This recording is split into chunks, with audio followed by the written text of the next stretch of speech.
Well आज की video में बात करें सर्वाइव एपिसोड 10 के बारे में। इफ इन इस एपिसोड देखिए ही नहीं, प्लेलिस्ट का वीडियो डिस्क्रिप्शन में मिल जाएगा, बड़ी सी जगह चेकआउट कर सकते हो।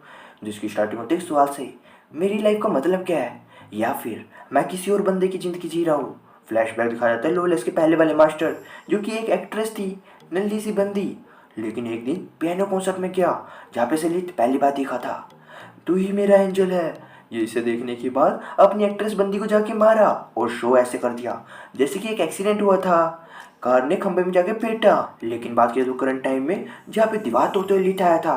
तो चलो एक फेस टू फेस मुकाबला हो जाए। जैसा कि मैं स्पेशल बंदा हूँ तो मैं मार दूंगा। अले तू स्पेशल नहीं है, तुझे मार के मैं भी साबित कर दूंगा। दोनों के बीच में काफ़ी हगड़ी पगड़ी टेटल बेटल, काफ़ी डिफिकल्ट और काफ़ी चैलेंजिंग। लेकिन आखिर में इसके मुंह पे लात मारते हुए इसके आई ग्लासेस को तोड़ के फेंका। लेकिन मैं तो एक वेम्पायर हूँ, मेरे वोन्स काफ़ी डिफ़िकल्ट से हील हो रहे हैं। ये तो फिर भी एक इंसान है, मेरे से भी ज़्यादा चोट लगी है, पर अभी भी खड़ा है। एक बार के लिए हार मानता है। चलो मैं तुम्हारे साथ लड़ाई वगैरह नहीं करना चाहता, बस मैं तो दिखाना चाहता था कि दुनिया काफ़ी अजीब है। अले तू तो डरपोक निकला, एक डरपोक सा वेम्पायर। तेरा काम ही क्या है, स्टेज के पीछे बैठ के फालतू की बकवास मारना। असल में ना ही तेरा कोई नाम है, ना ही कोई तू स्पेशल, और तुझे मैं ख़त्म कर दूंगा मारने के लिए जाता है। लेकिन इसके अंदर का पेन उमड़ उमड़ के बाहर की तरफ आया और अंदर की तरफ एब्जॉर्ब कर लेता है। फिलहाल एक बार के लिए फ्लैशबैक दिखाया जाता है इसकी सबसे पुरानी मास्टर एफिलिया, एक प्रिंसेस का। दोनों एक दूसरी कंपनी को काफ़ी इंजॉय करते थे बियॉन्ड एनीथिंग। लेकिन कब इसकी फीलिंग्स इसके प्यार के लिए बदल गई। एक दिन ये बोली कि इसकी मैरिज अरेंज हो चुकी है पड़ोसी राज्य के प्रिंस के साथ। फिलहाल उन्होंने कैनन लगा रखी है और हमारे राज्य पर अटैक करने की सोच रहे हैं।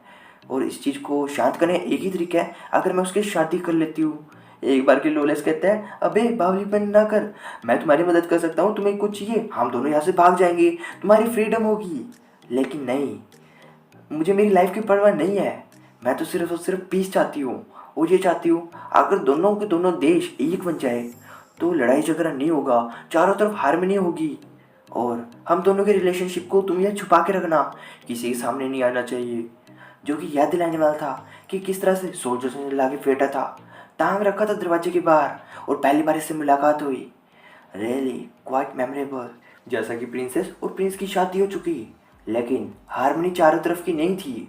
इन्होंने बैटल शुरू कर दी, जिसे देखते हुए प्रिंसेस के राज्य को लग रहा था प्रिंसेस ने तो हमें धोखा दिया है, वो तो प्रिंस के साथ जाके मिल गई और हमारे देश पे अटैक कर रही है, हम उसे माफ़ करने वाले नहीं है और उसे मारना पड़ेगा।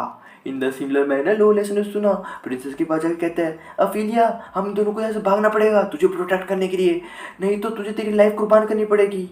लेकिन कहती यार मेरी लाइफ इंपॉर्टेंट नहीं है, मैं तुम्हें पहले भी बताया था, मैं सिर्फ पीस चाहती हूँ, वो दो देश एक हो जाए।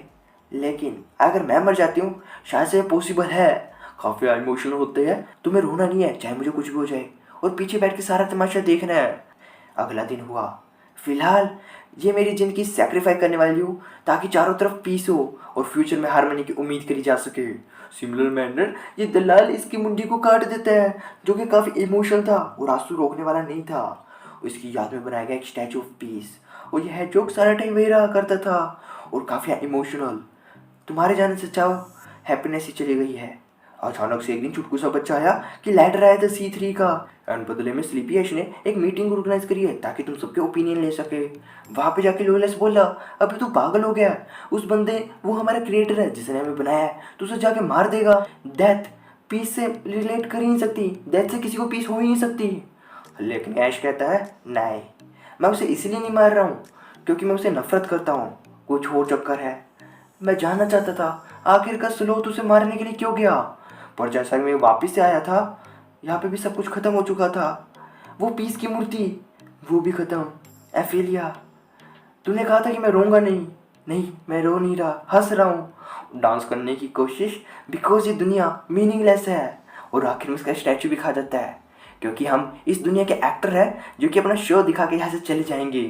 पर जैसा कि इस चीज़ को एब्जॉर्व करके अपनी माइंड के अंदर डाल रखा था, हाँ बहुत बढ़िया सा शो था, लेकिन इसका एक चीज़ की कमी है, पियानो।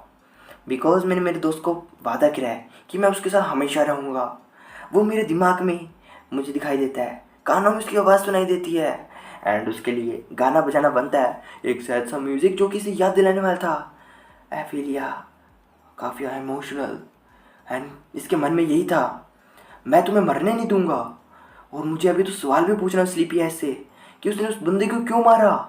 मेरी आंखों में अभी भी रिग्रेट है कि मैंने उसे रोका नहीं। मैं उसे बताना चाहता था मेरी आंखों की फीलिंग्स। हेफिलिया सो गई हमेशा के लिए, लेकिन मैं इतनी जल्दी हार मारने वाला नहीं हूँ, किसी के लिए भी नहीं। दीवार को तोड़ते हुए ये लोग भी बाहर की तरफ आए। सामने की तरफ खड़ा था हीजैन अपनी आग के साथ। तुम्हें लाके फेंट दूंगा। अले तू तो मेरे मास्टर का एनिमी है, यानी मेरा भी एनिमी है। मैं तुझे बख्शने वाला नहीं हूँ। अरे बेवली कितनी बार कहा तुझे, नीचे रहकर इसे मैं ही सुख लूंगा। सच में यार, लोला इसका इतना इमोशनल फ्लैशबैक।